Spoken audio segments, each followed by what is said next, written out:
अब तक आपने सुना कि कावेरी जी अपनी तीनों बेटियों ईशा, मोहिनी और सुहाना की शादी 3 घर जमाई लड़कों के साथ करवा देती है।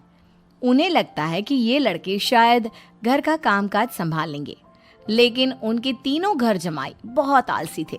वो नौकरी भी नहीं करते थे और बाहर का काम भी नहीं। कावेरी जी ने अपनी बेटियों से कहा कि वो प्रेगनेंसी का बहाना बनाकर अपने पतियों को सबक सिखाए।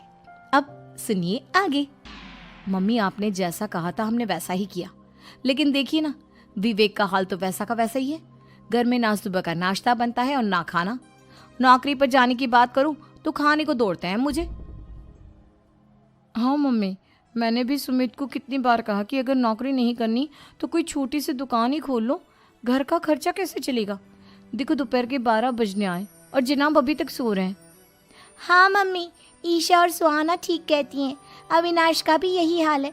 जब मैंने अपनी प्रेगनेंसी के बारे में कहा तो मुझसे कहने लगा, अरे दूसरी लड़कियां तो 9-9 महीने तक नौकरी करती है, बस डिलीवरी के टाइम छुट्टी लेती है।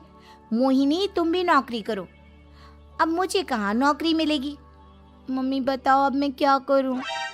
हे भगवान, क्या सोचकर घर जमाई दामाद लाई थी मैं कि मेरी बेटियां मेरे पास रहेंगी और खुश रहेंगी, लेकिन इन आलसी दामादों ने तो हमारी जिंदगी को भी प्रॉब्लम में डाल दिया है।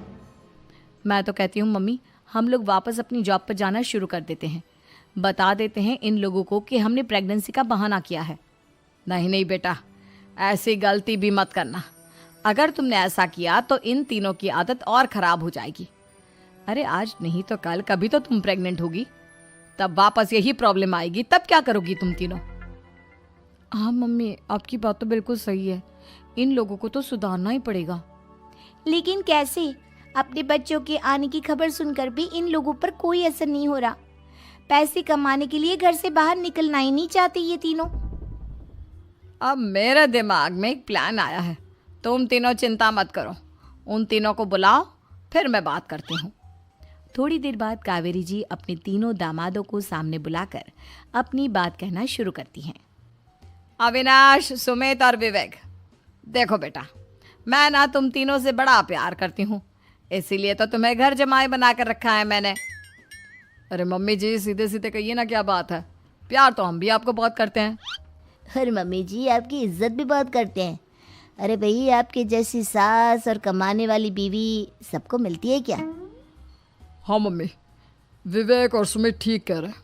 आपकी बेटी से शादी करके मेरी तो ज़िंदगी ही अच्छी हो गई है। जानती हूँ मैं, और ये भी जानती हूँ कि तुम तीनों अपने अपनी बीवियों से बहुत प्यार करते हो।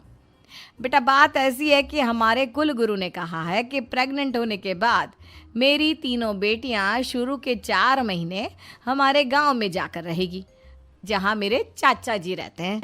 अरे लेकिन क्यों मम्मी, गांव में जाकर रहने की क्या ज़रूरत है इन तीनों को? वो क्या है ना बेटा, हमारे परिवार को एक श्राप है। अगर मेरी बेटियों ने यहाँ पर बच्चा पैदा करने की कोशिश की तो उनके बच्चों को कुछ भी हो सकता है। इसलिए अब से लेकर 4 महीने पूरे होने तक इन्हें गांव वाले घर में रहना पड़ेगा। हाँ तो इसमें प्रॉब्लम क्या है मम्मी जी? हम भी वहाँ जाकर रहेंगे, पिकनिक मनाएंगे। अरे भाई, बीवी जहाँ हम भी वहाँ। हाँ यार, आइडिया तो बहुत अच्छा है। शहर की ज़िंदगी में रह रहकर परेशान हो चुके हैं, अब कुछ दिन गांव में बिताएंगे। तुम लोग समझने की कोशिश क्यों नहीं करते? तुम में से कोई भी वहाँ नहीं जा सकता, और मैं यहाँ रहूँगी ना तुम तीनों के साथ। 4 महीने की तो बात है, उसके बाद ये तीनों ही लौट कर आ जाएंगी। ठीक है मम्मी जी, अब हमारे बच्चों का सवाल है तो ये तो करना ही पड़ेगा। कावेरी अपनी तीनों बेटियों को कुछ दिन के लिए घर से बाहर कहीं दूसरे शहर में रहने के लिए भेज देती है। कुछ दिनों के बाद, अरे मम्मी जी, बहुत दिन से पिज्ज़ा नहीं खाया, मंगवाइए ना। क्या बताऊं बेटा, पहले तो बेटियां खर्चा दे देती थी क्योंकि उनकी नौकरी थी, लेकिन अब तो मेरे पास पैसे ही नहीं बचे। थोड़े बहुत पैसे हैं जो बच्चों की डिलीवरी में काम आएंगे। लेकिन मम्मी जी, आपकी बेटियों को वापस आने में तो अभी बहुत वक्त बाकी है।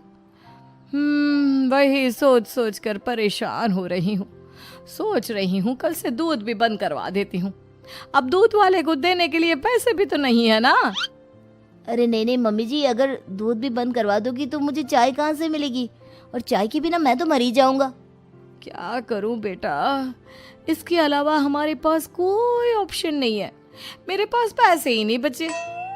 इस तरह कावेरी जी धीरे धीरे अपने तीनों दामादों को पैसे देना बंद कर देती हैं और घर में खाने पीने की चीजें लाना भी बंद कर देती है। अब वो तीनों बुरी तरह से परेशान होने लगे थे और इसलिए एक दिन तीनों प्लान करके घर से बाहर निकलते हैं और बाजार में जाने के बाद यार अच्छा खाना खाए हुए कितने दिन हो गए, पता नहीं कब अच्छा खाना मिलेगा। हमारी बीवियों के जाने के बाद तो हमारी हालत भिखारियों जैसी हो गई है यार। कुछ भी हो, मुझे तो आज पिज्ज़ा खाना ही खाना है। जेब में 1 रुपया नहीं और पिज्ज़ा खाएगा, कहाँ से आएंगे पैसे? अरे देख वहाँ सामने बोर्ड पर क्या लिखा हुआ है, कंप्यूटर पर काम करने के लिए एक आदमी की आवश्यकता है।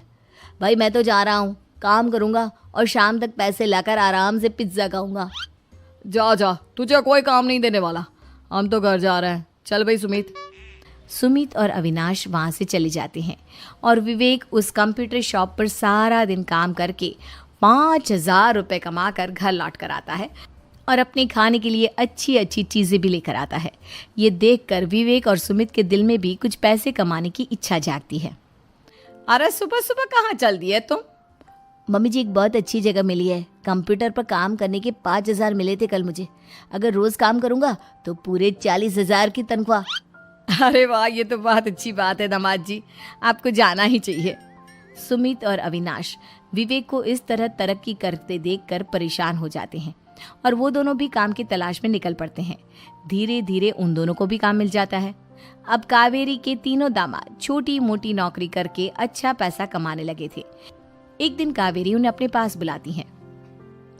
अरे वाह, विवेक 40,000 कमा लेता है, अविनाश 60,000 और सुमित तुम भी 40,000 के आसपास कमा ही लेते हो।